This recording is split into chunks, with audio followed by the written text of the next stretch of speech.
Magandang araw mga subscribers and viewers. Ito po ang inyong kaibigan sa Palaisdaan, si Abuelo. Kamusta na po kayo? Sa episode kong ito ay isi-share ko ang pagpasok ng fungus sa aming fish pond at sasagutin ko na rin ang mga natitira pang tanong sa akin ng mga viewers at subscribers. Ito po ang mga tanong na sasagutin. Kailangan ba ng mga hito ng aerator? Gaano kadalas magpalit ng tubig? Water source, saan, no?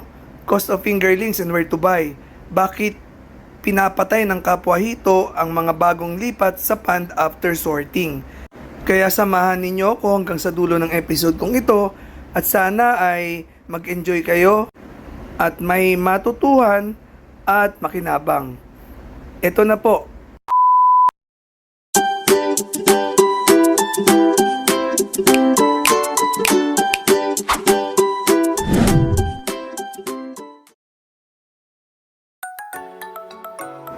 Noong isang linggo ng pagdalaw ko sa fish pond, napansin ko itong isang alaga nating hito na ito. Iba ang itsura niya.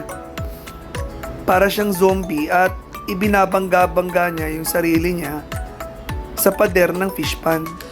Nakakaawa.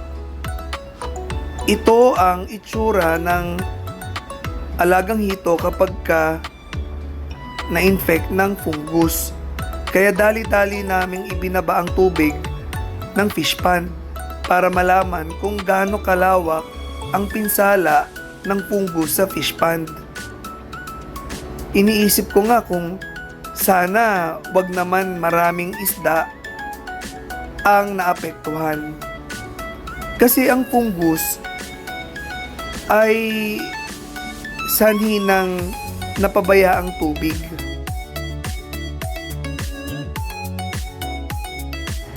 Ayan, yung isang yan, kitang-kita nyo ang kulay ng kanyang katawan na mumuti na.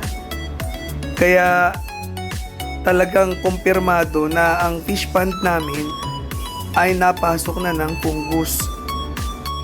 Sabi nila, ang lahat naman ng fish pond o lahat ng body of water, meron talagang fungus. Nagkakaroon lang ng outbreak kapag masyado ng poor quality ang tubig.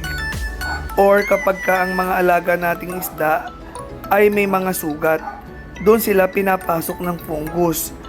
Ang fungus ay makikita mo sa sa balbas. Yung tinatawag na barbel kung sa English.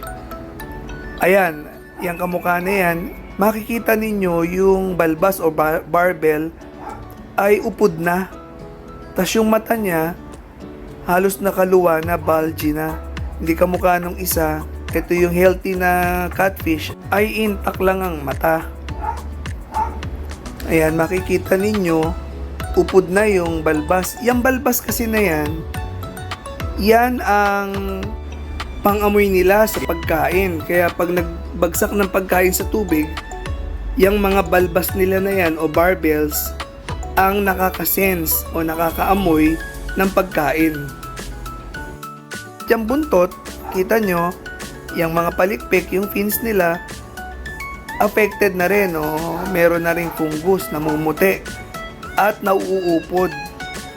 Na eventually, ang mangyayari, mauubos yan at ikakamatay nga ng alagang isda.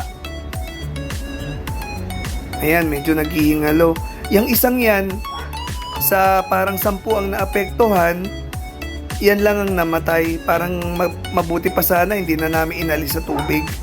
Kasi yung ibang mga nakita naming infected, yung kagaya niyan, wala nang balbas, nabuhay naman silang lahat. Ayan, makikita ninyo, yung balbas niya upod na. Yung palikpik, yung fins, upod na rin, nauubos na, namumuti. Nalalagas. Kaya mahalaga yung balbas kasi hindi sila makakakain. Mamamatay sila sa gutom. Mapapansin din ninyo, katawan nila namumuti at nangingintab. Alam nyo kung bakit? Defense mechanism ng bawat isda, hindi lang ng hito, na maglabas ng mucus o madulas na likido sa kanilang katawan para ipanlaban doon sa mga fungus na umaatake sa kanila. Kaya dali-dali, naghalo kami agad ng 1 kilong asin. Dinailyut namin at sinabuyan namin yung fish pond. Ano nga ba ang naitutulong ng asin o nagagawa ng asin kapag ka umaatake ang fungus sa bawat fish pond o kaya aquarium? Maliban sa pinupuksa ang fungus at bakterya, ini-irritate din nila ang balat ng isda para maglabas pa ng beneficial mucus o yung dulas. 1 week later. Pagkatapos ng 1 linggo, wala nang may fungus sa mga alaga naming hito. Ganun pa man, nagsabog pa rin kami bilang follow-up ng 1 kilong asin pa. Pero sa pagkakataong ito, hindi na namin siya inihalo sa tubig. Dinirekta na naming isinaboy yung asin, yung 1 kilong asin, sa habang mababa ang tubig doon sa mga hito. Ang tulong nito sa kanila, nakaka-irritate nga ito sa katawan ng isda. Pagka na-irritate yung katawan ng isda, normal na lumalabas sa kanila yung beneficial mucus o yung madulas, makapal na likido para protektahan ang kanilang katawan. Ang gamit naming asin, solar salt. Magkaiba po yung rock salt sa solar salt. Solar salt ang mas purong asin. Walang halong iodine at kung ano pa. Narito na po ang mga sagot doon sa mga naiwang tanong sa nakaraang episode ko. Panoorin ninyo yung halamanan o taniman namin ng mga gulay sa bakuran ng fish pond habang sinasagot ko yung mga tanong. Sa unang tanong tungkol sa aerator, kung kailangan ba ng oxygen o aerator sa fish pond ng hito, hindi po kailangan kung hindi naman kayo overstocking. Dahil ang hito nakakahinga naman kahit nga wala sa tubig. Pero mas mabuti na ring may aerator dahil kasama sa kumukonsumo ng dissolved oxygen yung dumi ng isda pati yung mga feeds na hindi nakain. Ang kasunod na tanong ay kung kailan dapat nagpapalit ng tubig. Wala pong schedule yan eh. Makikita nyo na lang sa appearance ng tubig, sa amoy, pati po doon sa kilos ng mga isda kung hindi na sila maganang kumain. Dapat magpalit na kayo ng tubig kung hindi kalahati, overflow o yung 100%. Water source. Ang water source po namin ay deep well gamit ang electric pump. Naglubog kami ng 5.5 tubo na 20 meters para magkaroon kami ng tubig. Pero nagpaplano kaming magkaroon ng water well o yung shallow well. Parang gagamitin namin yung di crudo o yung di gasolina na water pump. Yung kasunod na tanong tungkol sa pinapatay daw ng mga dati na sa pond, yung mga bagong lapag pagkatapos ng sorting.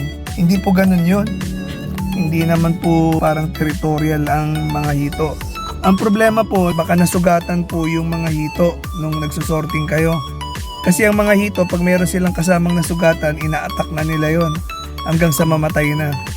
Lahat sila pinagtutulungan nila yon.